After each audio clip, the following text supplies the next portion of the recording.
एसेम्ब्लियाव दैखांनानै पास खालामनो हागोन होननानै जोंनिसिम मोनसे लाइजामखौ हरबाय आरो बिथांनि हरनाय लेखानो मानाव गेदेर रायजो राजाफोर रबिराम नार्जारी बिथांनि ससे भिडिअ क्लिप्सखौ नोंथांमोना नुबाय।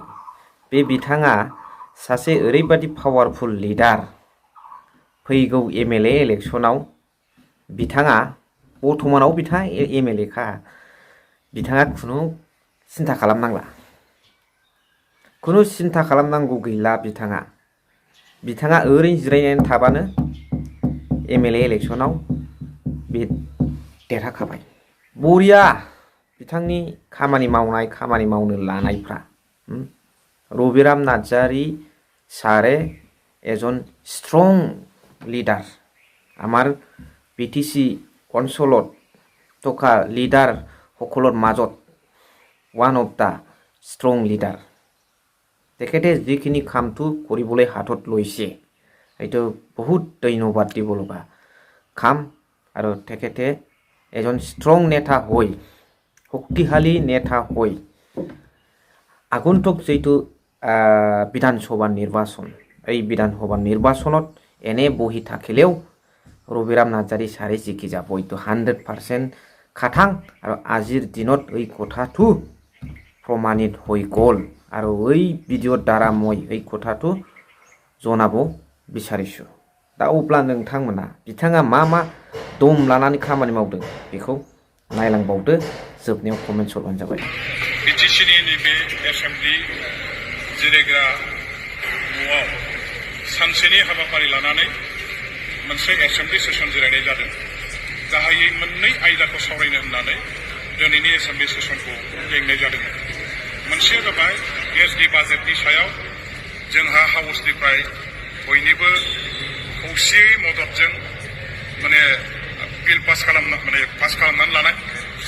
आरो मोनसेया जाबाय जोंनि बिटिसि ओनसोलाव थानाय गोबां माखासे फरायसालिफोर, LP, ME, high school, secondary school, कलेजफोर जेसेबां दङ, जायफ्रानाखि दिनैसिम प्रभिन्सियेलाइज जायाखै, बेफोर गासैबो स्कुलफोरखौ प्रभिन्सियेलाइज अर्थात सरकारि खालामनायनि आयदाखौ लानानै बेवहाय मोनसे जोङो बिल उत्थापन खालामदों।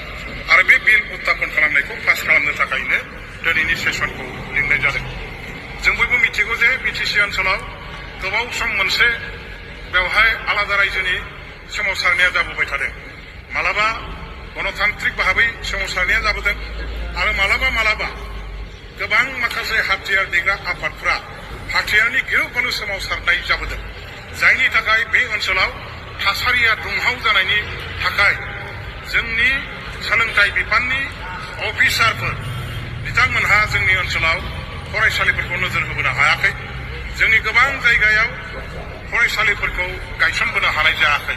जेरावनाखि सोलोंथाइ गैया, जेरावनाखि सोलोंथाइनि दरकार फरायसालिया गैया, बेफोर जायगायाव बिनि थाखायनो फरायसालि गायसननो जोंहा बै समाव थासारिया दुंदुं हाव जानायनि थाखाय जों मावनो हाबोयैयाव उनावहालागै जेब्ला थासारिया गोजोन फैयो होमबा लासै फरायसालिफोरखौ गायसननाया आराम्भ जाबोदों।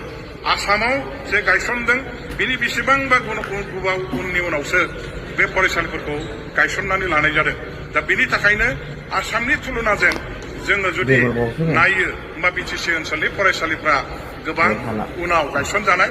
आरो बेफोर फरायसालिफोरखौ आसामजों लोगोसे प्रभिन्सियेलाइज खालामोबा जोंनि जायगानि फरायसालिफ्रा प्रभिन्सियेलाइज जाया। बेनि थाखायनो सोलोंथाइ बिफाननि सायाव जोंहा संबिधाना आयेना जोंनो मोनसे अधिकार होदों जे बिटिसिआनो गावनि ट्रेन्सफार एन्ड एन्ट्रान्सटेड साबजेक्टनि सायाव आयेन बानायनानै प्रभिन्सियेलाइज खालामनो हायो, स्कुलफोरखौ सालायनो हायो। स्कुलफोरखौ माबोरैहाय जोङो सोदांनांगौ, माबोरै फोसाबनांगौ, बिनि आयेन कानुनखौ जोंनो बानायनो हायो। असम सरकारा बेवहाय मावफैनांगौनि खुनु गोनांथि गैया, सोनारनांगौनि खुनु गोनांथि गैया। बेखौ नोजोर होनानै दिनै जोङो जोंनि बिटिसि ओनसोलनि फरायसालिफोरखौ प्रभिन्सियेलाइज खालामनायनि थाखाय मोनसे उदां जोंहानो क्षमता, स्वतन्त्र क्षमता दं हिसाबै बे क्षमताखौ जोङो एक्सारसाइज खालामनानै बिल उत्थापन खालामनो जोंनि आसामनि महामान्य गभर्नर बिथांनिसिम जों मोनसे आर'जलाइ दैथायहरदों। स' नुनो मोनबाय मा सानो कमेन्ट्सनि गेजेरजों फोरमायहर। थेंक इउ भेरि माच फर वाचिं। लाभ इउ।